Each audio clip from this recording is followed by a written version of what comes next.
Hello everyone, welcome to today's ICT lesson.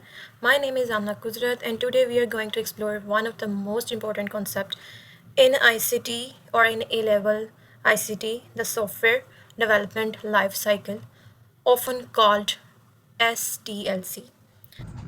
Let's start with the main definition. What is SDLC? A software development lifecycle is a process that developers follow to make sure software is planned, built, and tested correctly before its use. When we use any apps or any websites or anything which is not working properly, maybe it kept crashing or gave you the wrong results. So that's the reason they wasn't tested or designed properly. And that's why where the SDLC becomes important, because SDLC makes sure the software is planned, built, and tested correctly before it's used. Okay, for example, think of it like building a house. You are or someone who is building a house, you wouldn't just start with bricks.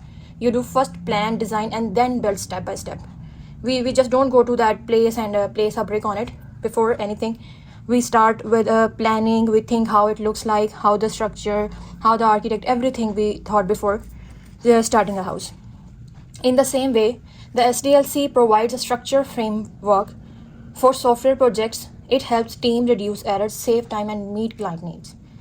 So just continue. We have the main 5 stages of SDLC. Let's note it down one by one. First of all, we have analysis. Then we go to design. After that, we have implementation. After that, we have testing phase. Don't worry, we will discuss this in detail one by one. Just note it down right now.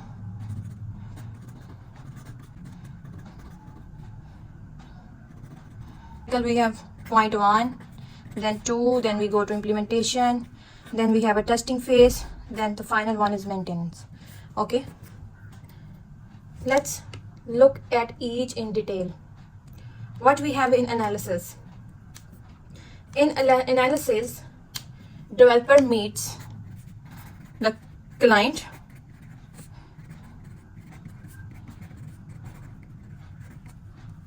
to understand what the system should do. They gather requirements using methods like interviews, questionnaire, or observation.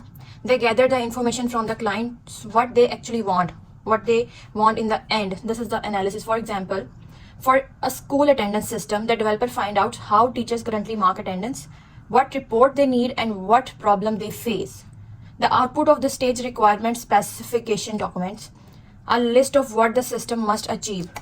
We have some document with a list of information what they actually want. Like I just got an example for a school attendance system. What right now teacher is using, what she want in the future, what she want from us from a developer. This is the analysis. Now go to the next stage. We have design. In design, developer plans how the system will work. In design, the developer will decide the user interface, how it looks, the database structure, how data is stored, the hardware and software requirements. Tools like data flow diagram, ER models, and storyboards are often used in the design section. For example, in our attendance system, I'm just continuing with the same example for the attendance system. The design would include login screen, database table for student, and layout of report.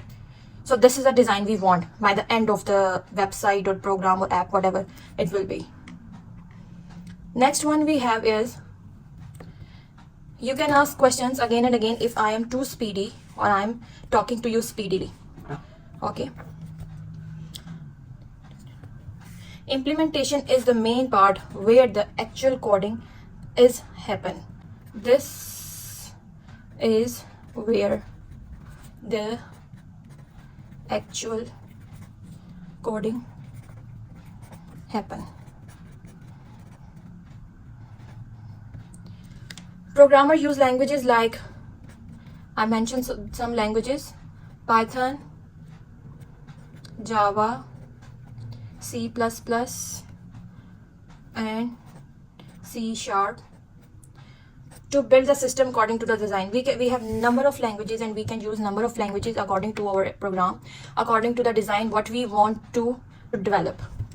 They might also import data connected to the database, or like different modules together.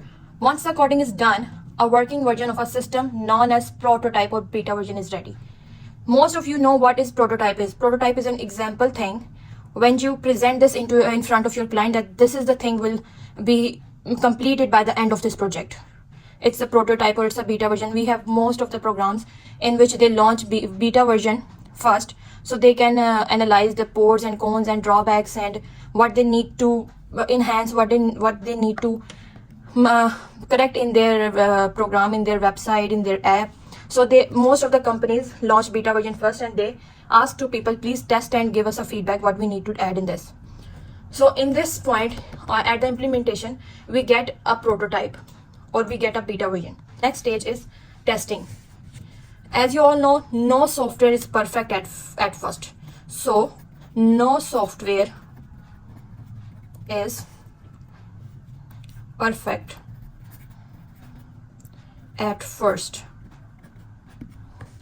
Everything need time, everything need testing, everything need corrections. No one is perfect. So how they could create a perfect or just without any error program? Testing ensures that the system works as expected and error bugs are found early. This thing will help us to find the errors and the bugs early before going to the final stage. Before producing any final thing, we can test the happenings and the bugs and the errors, so we can correct it before the time. There are several types of testing. We have some type of testing like unit testing, system testing, user acceptance testing. Now let me explain what are these testings are. Unit testing is check individual components by single person, take a review by single person, by giving something to a single person to check it and give us the feedback, or not a normal person, but he will also a developer who check the programming and find the bugs. The next one is system testing. Check the full system. Here you need to check the full system by just checking one by one, line by line. Now you need to check a complete system. Then we have done by the client user acceptance testing. This one is really very important. Done by the client to make sure it meets their needs. Because if the client is happy, then the product is very good. Because we need to create a product according to the client. So the last one is really very important, and we need to make sure that it meets their needs, the client needs. Again, I'm quoting the same example, attendance system. We might test whether the teacher can log in, mark attendance, and generate reports correctly. We give her a system, we give her login access, and ask her to mark the attendance, and please let us know that you get the good report, you generate correct report, you mark attendance easily, there is no user login issues, there is no password issues, there is no interface issues. Everything should be tested by the client. Okay, let's go move to the next one. We have maintenance. Once the system is live, the work continues. In this part we have, once the system is live, the work continues. Okay, over the time, the client might request update or fixes, maybe a new features or bug fix after the user feedbacks. Maintenance is going throughout the life, or throughout the program, or throughout the project life, because once we create some project for someone, and you know, in computer field or in programming field, for example, in this kind of field, we need updation day by day. As we use our mobile phone, we saw that many updates come after a month or a week or 2 to 3 months. We have new features in it. We use WhatsApp, we use many other apps. We saw that so many things come, which means we need maintenance. We need to maintain that thing so the user feel easy to use. Our product, our project is very good in front of the user. That's why we need maintenance. When in the future, maybe our same client said need some more features in this. Now I'm facing some bugs, I need to fix it. So in the maintenance stage, we need to fix all the things, we need to add new features and all this thing. This is the maintenance stage, and it often lasts the longest because software evolves with the user needs. We have one-time analysis, we have one-time design, we have one-time implementation, we have one-time testing, but the maintenance go through it. Let's convert them into a real-life example. Let's imagine we are developing an online shopping system for a local business. First of all, we have analysis. You need to find out what product are sold, what payment method are needed. Then we need to come to the design stage. Create website, layout, product database, and navigation flow. Then come to implementation part. Code using HTML, CSS, and backend languages. These are the codes are usually used for online shopping or websites. Then we have testing. Check, checkout process, login, and payment gateway. The next and the last and the main step is maintenance. Add discount features, update stock, and database. This example shows how the SDLC help us to move step by step. This simple example shows how the SDLC helps us to move step by step from idea to finished product with fewer errors and more efficiency. Now let's do a quick review. If you have any question, you can ask. Can anyone recall what is SDLC stands for?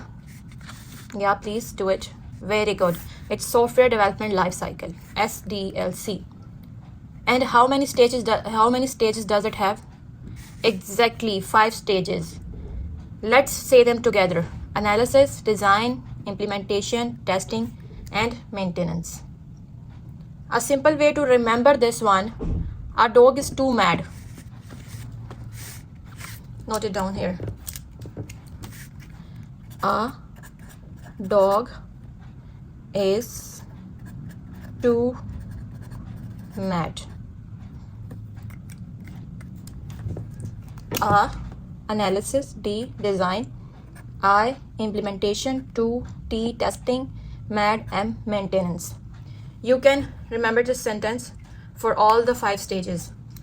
So that's the software development lifecycle, a structured way to make sure software is well designed, tested, and maintained. Next time, we will go deeper into testing methods and learn how to create test plans and data test. So that's the software development lifecycle, a structured way to make sure software is well designed, tested, and maintained. Next time, we will go deeper into testing methods and learn how to create test plans and data test. Thank you for watching. If you enjoyed this session, don't forget to like, share, and subscribe for more ICT lessons.